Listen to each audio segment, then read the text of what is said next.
कभी कभी एक आम इंसान की हिम्मत ही पूरे समाज की दिशा को बदल कर रख देती है। जब कोई आवाज सिर्फ शिकायत तक सीमित नहीं रहती बल्कि सच्चाई और न्याय की लड़ाई में बदल जाती है, तब वो कहानी बन जाती है।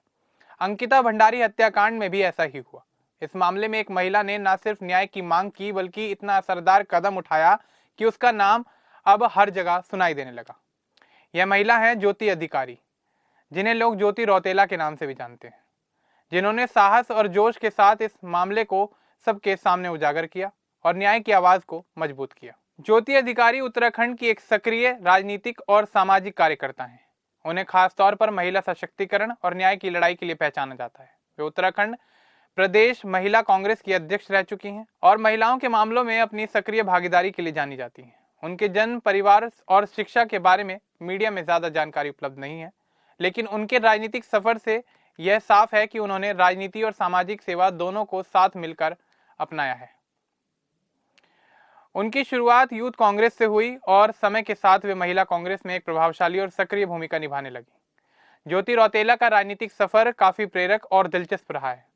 उन्होंने अपनी शुरुआत यूथ कांग्रेस से की और धीरे धीरे इसकी प्रदेश उपाध्यक्ष बनी। इसके बाद उन्होंने राजस्थान की जिम्मेदारी संभाली और फिर वे ऑल इंडिया महिला कांग्रेस की राष्ट्रीय सचिव बनी। उसके बाद उन्होंने उत्तराखंड महिला कांग्रेस की प्रदेश अध्यक्ष के पद पर काम किया। राजनीति में कदम रखने से पहले वे लंबे समय तक समाज सेवा में सक्रिय रहीं और 2004 से ग्रामीण स्तर पर एनजीओ चलाती थीं, जिसमें वृद्धाश्रम जैसी सामाजिक कार्य शामिल थे। उन्होंने महसूस किया कि राजनीति से जुड़कर वे अपने समाज सेवा के प्रयासों का और व्यापक असर डाल सकती हैं। यही सोच उन्हें राजनीति की ओर अग्रसर करती रही।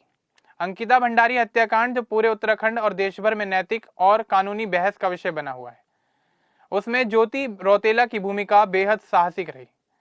जब मामले में निष्पक्ष और त्वरित कार्रवाई नहीं हो रही थी तो उन्होंने देहरादून में मुख्यमंत्री कार्यालय तक मार्च किया और न्याय की मांग को और मजबूती देने के लिए अपना सिर मुंडवा लिया। यह कदम उन्होंने न केवल व्यक्तिगत भावना के तहत उठाया बल्कि महिला सुरक्षा और समाज में नारी सम्मान को मजबूत करने की प्रतिबद्धता के रूप में भी लिया।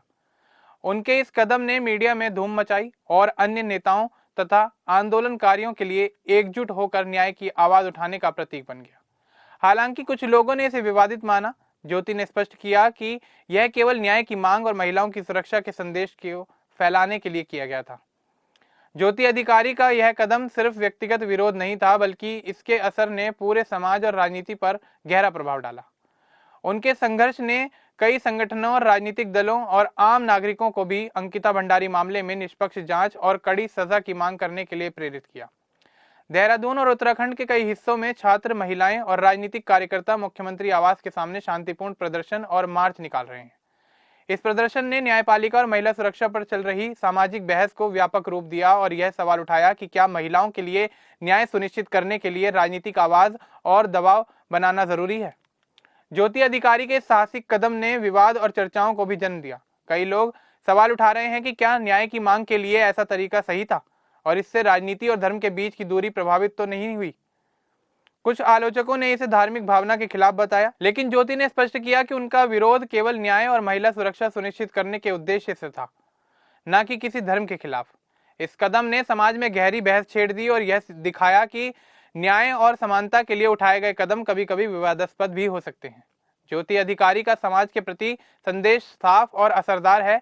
वे मानती हैं कि महिला सुरक्षा, पारदर्शिता और न्याय की मांग हर समाज की जरूरत है। उनका कहना है कि जब समाज पीड़ितों की आवाज सुनता है और उनके न्याय के लिए मांग करता है तो केवल समस्याओं का समाधान नहीं होता बल्कि इससे समाज की मजबूती और संवेदनशीलता भी बढ़ती है। इसी सोच के साथ उन्होंने अपने राजनीतिक अनुभव और सामाजिक सेवा को जोड़कर एक सशक्त आवाज उठाई, जिसने राज्य सरकार और न्यायपालिका दोनों को जवाबदेह बनने के लिए मजबूर कर दिया। अंत में बस इतना ही कहा जा सकता है कि ज्योति अधिकारी केवल एक राजनीतिक कार्यकर्ता नहीं बल्कि उस आंदोलन की पहचान बन गई जिसने उत्तराखंड और पूरे देश में महिला सुरक्षा, न्याय और पारदर्शिता के मुद्दों को फिर से केंद्र में लाकर खड़ा कर दिया। उनके साहसिक कदम जैसे मुख्यमंत्री आवास तक मार्च करने और सिर मुंडवाने ने इस मामले को केवल कानूनी विवाद तक सीमित नहीं रहने दिया बल्कि इसे एक सामाजिक जागरूकता और न्याय की लड़ाई में बदल दिया। अब इस पूरे मामले को ध्यान से सुनने के बाद आपका ज्योति अधिकारी के बारे में क्या कुछ कहना है, हमें कमेंट बॉक्स में जरूर बताएं। बाकी इस तरह के और अपडेट्स के लिए हमारे चैनल को सब्सक्राइब करना ना भूलें। धन्यवाद।